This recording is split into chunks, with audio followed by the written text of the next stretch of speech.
Welcome back to episode 7. Welcome back to episode 7 of the podcast. Today, we're going to be doing the same as we usually do with the previews, reactions, and then we're going to be talking about an extra topic as well, which will be the cup draw this week. So, yeah, let's get straight into the reaction. So, the first game we should talk about is the Sheffield United versus Newcastle game. What was your opinion on the game, though? Yeah, I mean, obviously, I think everyone was expecting a Newcastle win, just purely because of how bad Sheffield have been up till now. But the red card sort of just before half time was sort of. I mean, to be fair, Sheffield were dominating before that, but ultimately that decided the game, I think. Yeah. Yeah, they had quite a lot of chances, and the second yellow. It was definitely, in my opinion, it was definitely a red card. It was just two stupid challenges to get both yellows. Yeah, I don't know what he was doing. yeah, it didn't really make sense. Like a lot of red cards, you can kind of see like how it happened, but it just didn't really make sense, like why it would happen like that early in the second half. Yeah. I mean, I expected Callum Wilson to be sort of the main player in this game, I guess, and Yeah, he missed some very big chances. I think they could have possibly got ahead before the red card, and they probably should have. But no, overall, I think Sheffield did play well and deserve to win the game. Yeah, overall they did. Like the way they were playing just seemed to be so much better than they have been this whole season as well. Yeah, And they nearly scored another one right at the end as well. So yeah. but Newcastle seem to just be not doing terribly at the moment, to be fair. Yeah, I mean, they just they don't really look like they're too too much of a team at the moment. I mean, Fraser didn't seem to care when he got sent off. Like, if he did, he probably wouldn't have made a stupid challenge. I think they're just missing something. Obviously, the goal was a penalty in the end. It was just barely shot penalty. Yeah, from a handball. Yeah. Yeah, I mean, it probably was a penalty, but it's one of those ones where it it was unlucky.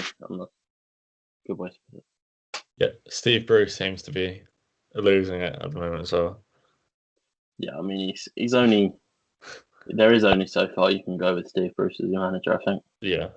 Realistically, I'm sure Newcastle fans would probably agree. Yeah, well, we witnessed one last night. Had a lot of anger towards Steve Bruce. Yeah, but he doesn't know what he's talking about. That's very true. He's not a very good keeper. No, it's not. So let's go on to Burnley versus Man United. So that was a 1-0 win to United. It was a bit of a weird game. Like right at the start when Maguire scores the header, then it gets ruled out. In fairness, I know that a lot of the time that gets let off is the issue. Like a lot of the time they would get away with that, but I think it was a foul. He literally had his hand on his head, keeping him down.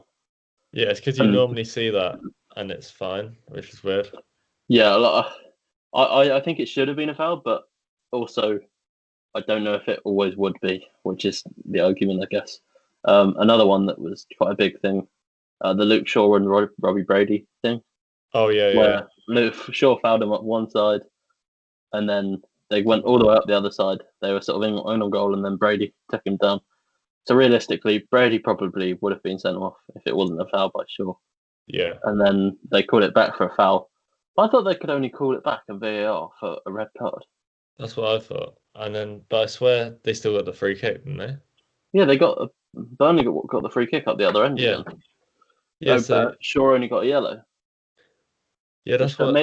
Maybe they could VAR it because it was a potential red for Brady. They were able to look back at the Shaw one or something. Yeah, that makes sense. I can't quite make sense of what happened, but that's the only thing I can think of, really.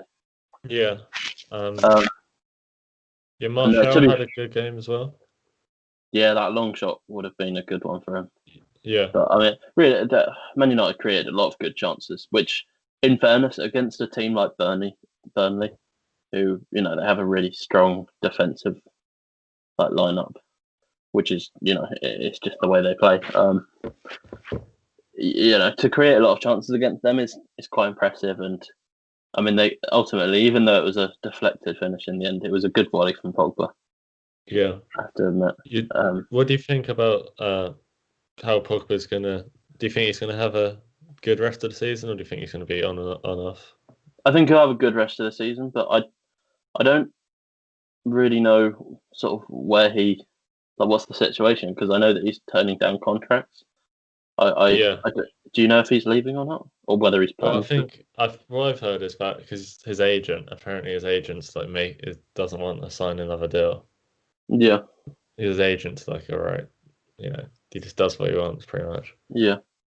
So it looks like he won't be staying, but I don't know. It wouldn't make sense. I don't get if they it. win the league.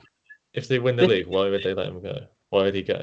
I mean, this is the first time that he's actually probably the best time that Man United has had so far. Like this last couple of, I guess, almost weeks, maybe a month.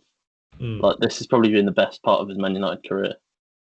Yeah. Arguably, maybe a little bit earlier on, but yeah, I guess but I think it would be weird for him to leave now. But at the end of the day, it does look like Man United are looking for replacements for him. Yeah, that's what it seems. Because although I think Chelsea are main targets for him, I think they were looking at Rice as well. I don't know who else, but they're looking for midfield players. Yeah. So that it almost does look like they're looking for a replacement for him. Yeah, it's also interesting how Pogba said a lot of things about Man United negatively in the press, like in the French press as well. I remember when he said I think it was Man United's more like a business when France is more like a family. He said something like that, which is very surprising to say about your In fairness, it is a good point, but he probably shouldn't be saying it. It's a good point, but you shouldn't say it. Yeah. But I predicted 2-0 United for that. What was your prediction? I predicted 3-0 United. Okay, so neither of us got right. Well, we got the right team that won at least. Yeah. That's the start, I guess. And what was your Sheffield United one? Because I forgot to say that one. I think 3-1 Newcastle. Yeah, I put 1-0 Newcastle, so we're both wrong on that one. Yeah, so that was very wrong. But, so let's move on to Wolves versus Everton, which was the first one I got right, which was 2-1 Everton. Yeah. You got one right in the past, I think. Yeah. I mean, this was a weird one. It did look like. Obviously, I know he was injured. I know Jimenez wasn't. He's going to be out for a while, but it did look like a game where Jimenez was there. I think just his sort of different, the difference in sort of the ability to be the poaching striker that they want, between him and Fabio Silva. Fabio Silva's young, so it's fair enough. Yeah. But I think it could have gone the other way if they had someone of Jimenez's level in the team. Yeah, because their first goal, it looked like it was just a lucky goal. So I don't know if the cross was even going to him. Yeah, because it was a slight miskick, wasn't it? But yeah, I mean, to be fair, Digne's a quality player, so it wouldn't surprise me if he did go for it. And it was a good finish from Iwobi as well. But yeah. Another thing, was the other? Oh yeah, because the other goal was a cross as well. The other Everton one. Yeah. Andre Gomez into Keane. Keane, yeah. That was another good one. And then the other one was also across Ruben Neves scored from the volley. That was a good one. And that I don't know how to say it, but eight Nuri or whatever it is. That was the left back that crossed it in. He looks like he's a good sort of young left back for them. Yeah. Ruben Neves nearly scored from a free kick right at the end as well. Yeah. Oh, and he had that volley Yeah, Midway through the game. He always does that from distance. Like you never know what's gonna come from things like that. yeah, yeah. He's a good player, but Yeah, it's one of those games, I guess. yeah. Like, because with Everton, like people thought Everton were going to be like top 4 contenders at the start of the season. In fairness, though, they are still up there. Yeah, I think. Well, I'm gonna just get the league table up. They're sixth, but they're. Oh, they've got a game in hand though. so They could actually get up to joint third yeah, because they or can go, joint second even. they For can Man go City above also have Liverpool, one. Tottenham. Yeah, fair play. I think they're probably still in and around that area to say that Yeah, at the moment. But it's difficult to say really because you're looking at Villa as well. They've played 3 games less than most teams. yeah. To be fair, They can. I mean, that they can get probably what's the maximum they can get? They can get to 35 points, which puts them again equal with Man City and Leicester. I don't think anyone would have really predicted this table, like early stage, No, with Man United at the top as well. no, definitely not. I don't know what's really changed for them, to be honest. But Yeah. So let's go on to Spurs versus Fulham. So I predicted 3-0 Spurs. What was your prediction? I predicted 2-0 Spurs. So So both of us were on that one. yeah, it was 1-0. Yeah, it was 1-0 that game.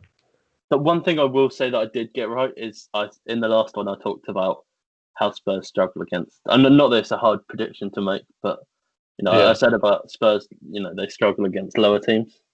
Yeah. Just because they're not able to get like in behind. They like to just sort of kick it long to Kane, and then it'd be like one ball into Son or Bergwijn or Moura or whoever's there, and just work from there. They weren't able to play in the same way that they like to. To be fair though, Son should have scored like 2 right at the start, but it was just In amazing fairness, saves. yeah, that Areola save for the one. Yeah. But it was about sort of a minute later that Kane scored from Son's one that was saved. Kane scored from the Reguilon cross, sort of very, very soon after that. So Yeah. it was a good header. Yeah, it was a diving header. It was a nice finish. And then Fulham scored as well from a header. Yeah, from Cavallero as well. He's Cavallero. not exactly like the most.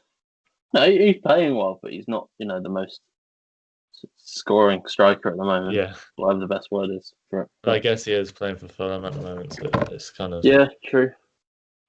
Like, where are they in the table? They're 18th at the moment. But I mean, they've got. I think Areola's been class for them. Like having him in there is very, very important for them because he's kept them in. He kept them in this game for sure. He made quite a few big saves. So yeah. Plus, they got 2 games in hand to Brighton, and they could go above them if they won them. Oh, really? Okay. Because they've only played 17, so. Yeah. Okay. No, yeah, I can see them. I can see Fulham potentially surviving. They'll be on the edge of it, but they've got a few good attacking players. They've got Loftus-Cheek, they've got Lookman, they've got obviously Cavallero. Yeah. Solid midfield. Yeah, they've got a good team. It's not like they're. If you look at other teams, like Sheffield United, even though they seem to be playing a bit better now, they don't really have the same type of squad that people like teams like Fulham. You can kind of see them being able to get out of the bottom 3. Definitely.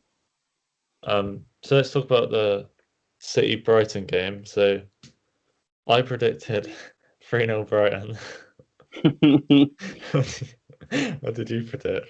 I rate the effort on that one, but I predicted 4-0 City. It wasn't quite that. Yeah, in fact, just 1-0. You were actually closer, I think, in goals.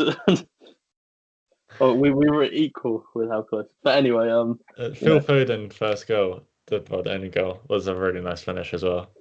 Yeah, it's just like he's just able to find that. Like that was the one small gap in the goal, But and the I thought, power he got on with his it was like a side foot as well. yeah, it's unreal. Honestly, he's class. But um, you know, they're playing. You know, you expect Man City to beat Brighton by more than that, probably. You know, and the thing is with that sort of performance, like they didn't look like they were going to lose the game, even though it was only 1-0. Like it always looked like they were going to win, but you know, sometimes you do expect them to get more goals, be a bit more clinical. But you know, as long as they win the game, I'm sure they won't Yeah. be too fussed. Plus, Bernardo Silva nearly scored that goal right at the end. You know, the Yeah. move where they had about 5 shots in a row. Also, I think that Brighton goalkeeper, I'd never heard of him before, but Sanchez, he was in goal for Brighton. I assume Ryan's out injured or something. I don't keep up with Brighton that much, but Yeah. he looked very good. They were saying in commentary that it was slightly his fault for the goal, but I think it was just a good goal from Foden. Yeah. Really. And I think if it was his fault, he definitely made up for it, and he kept them in it for the rest of it. But I think with one of those ones, like saying it's his fault, it's kind of harsh because like the majority of keepers wouldn't be able to save that. Oh yeah, I think 100%. that. So it's just one of those ones where it's just a bit unlucky. Yeah, definitely. I think you could argue positioning at the very most. Yeah. But I think he did well Yeah, definitely. for what must have been one of his first games for them. I assume anyway. Yeah, he did well. It like that shot is like, let's be honest, not many people will save that anyway. Yeah, it was definitely in a good position to make it difficult. Yeah. So let's move on to Arsenal versus Palace. I predicted 2-1. I predicted 3-2 Arsenal. Yeah. I thought it was going to be a high scoring game. I thought Arsenal, they're playing well, they're going to get some goals. I thought Palace, they've got Zaha, they've got Eze, they're going to, at least get a few. But I thought it was going to be in the end, an Arsenal win. But it was a 0-0 in the end. Yeah. Obviously, there's not too much to talk about in this because 0-0 is what it is. But I'll just read out these stats quickly. These are just the shots. So Crystal Palace took 12 shots, only had 2 on target. Arsenal took 11 shots, 4 on target. So it was just one of those games where no one seemed to be able to really shoot. Yeah, it happens. I'm sure that on another day, it probably could have gone either way, but I'm sure they're happy with that result, though. To be honest, Crystal Palace. Palace will definitely be happy with it. They'll take it. But yeah, I suppose at 0-0 on the day, I'm sure they both had chances. Probably either team could have won it, but in the end, a draw was probably fair. I think. So. Yeah, I think that was a fair result. So let's move on to our predictions for this week's games. Let me just get one up. So the first game we're going to talk about is Leicester versus Chelsea. What's your score prediction for that one? Obviously, got to back the boys. I'm going 2-1 Chelsea. I'm not 100% convinced in that, but I've got to be positive. It could be interesting, to be fair, because I think if we play like some of our, Hudson-Odoi needs to start, essentially, is what I'm hinting at. But, he's been class. Him and Ziyech have a different level of understanding with each other. And I think that could hopefully change us. Hopefully change us back. But I think, Leicester are always dangerous there. I mean, they're favourites for this game, realistically. They should be favourites. But at the same time, we still do have some quality players. So yeah, I've gone 3-2 Chelsea on that one. Have you? Okay. I'll take it. Honestly, I win. However it comes, I'll take it. Because I can't see Leicester beating you, but we can see them scoring a few. Yeah, I can definitely see them scoring. They've got Vardy, they've got Maddison, they've got some good players. Who, they'll cause us problems. I kind of wish Southampton wasn't coming back at this point Yeah, because he's class. But you know what? It's what it is, and we'll see what happens. yeah. Because Vardy seems to always be able to take so many shots in a match as well. Yeah, 100%. Like, Doesn't shock me how he scores. I'm glad we don't have Kepa because that could be a problem. But Yeah. anyway, So let's move on to Man U versus Fulham. I've put 2-0 Man United. What have you put? I've gone 3-1. I think United will definitely win it, Yeah. but I can see Fulham getting a goal. You know, they've got some good attacking talent as we were talking about before. Maybe a 2-1 I could have put, but I've gone 3-1. You know, I think Areola will keep him in it for a while, but I can see them sort of running away with it with like 2 late goals or something, and then Definitely. you know, I can see it being closer than people probably expect. Is what I'm going to go for, but yeah, it's just one of those games. If United turn up, then I think it will be. If they don't, the thing is because Fulham, even when Fulham turn up, they aren't going to have the same ability as teams like United anyway. yeah. So that's why, like, I can imagine United winning anyway, but it would just be interesting to see if they'll be able to do as well as do like how Spurs did and end up drawing 1-1 because Fulham don't seem to be too bad against big teams. Yeah, 100%. Like, I mean, I know we're not talking about it today, but you know that they were only beaten 1-0 by Chelsea as well. Yeah, which was a close game, and they had a red card at half time. yeah, So, like, you know, they have done well against some of the top teams, but definitely. I don't know. I think Man U, you know, they're in great form. They drew against Liverpool, but they will win this. I think. Yeah, I think so. Yeah, especially with their form recently. So let's talk about City versus Villa. I've actually put 2-2 for this one. What's your score? I've gone. I went for a little bit of a curveball as well on this. I went 2-1 Villa. Really? Yeah, I'm not entirely convinced by that or anything, but you know, I wanted to throw something in that's a bit off the ordinary. Yeah. So I thought this one's probably the one to do it. You know, technically Villa are probably going to be above, or at least very close to City once all their games equal out. Yeah, definitely. So you know, with Grealish is definitely back as well. I don't know where I saw it, but I saw that he wasn't one of the players with COVID. That is another thing that might count towards it because I know 9 players still have it. And obviously, yeah. Do you know if anyone's recovered from it? Well, I know some have because obviously all the first team had it before. Because the problem is it still has because it affects your energy as well. That's a good thing to. In fairness, when I made this prediction, I didn't even think about that. Yeah, same. But at the same time, like now I'm thinking about it. You know, all these players that are coming back, I'm pretty sure most of them had it or everyone had to isolate at the very least. Yeah, and that would have had an effect on you anyway if everyone had to isolate. 100%. You know, they can't train for a start. Yeah, they can train at home, but they can't do proper training. Yeah, I probably should have gone for a City when looking back at it now, but I'm gonna stick with 2-1 Villa. Yeah, you got to stick with the boys. Yeah, so I've gone 2-2. You've put 2-1 Villa. Yeah. So let's go on to the cup game, which is Southampton versus Shrewsbury. I've put a 1-0 on this one. Just because it's going to be interesting with who we put up front, because we've got a lot of.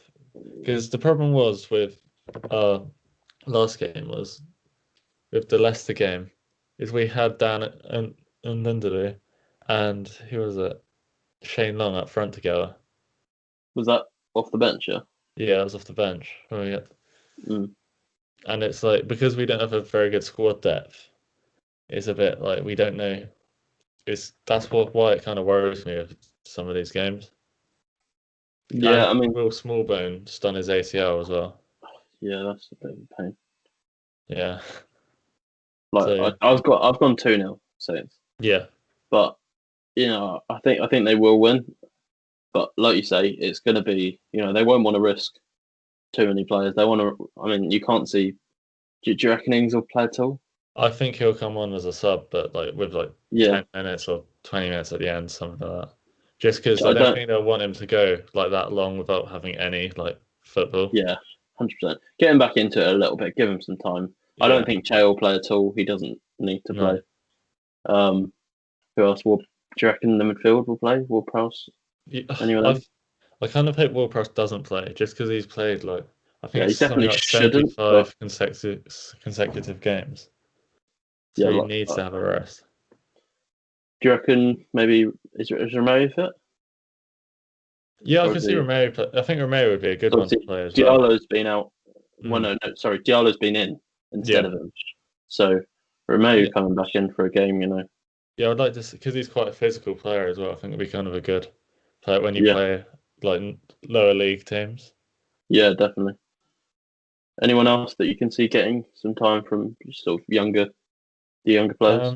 I would like to see Forster playing goal, Yeah, oh just yeah. and, Not and maybe necessarily Jake younger players, Voken. but yeah, Yeah, yeah. Jake Okay, yeah. Voken's at right back would be quite nice to see.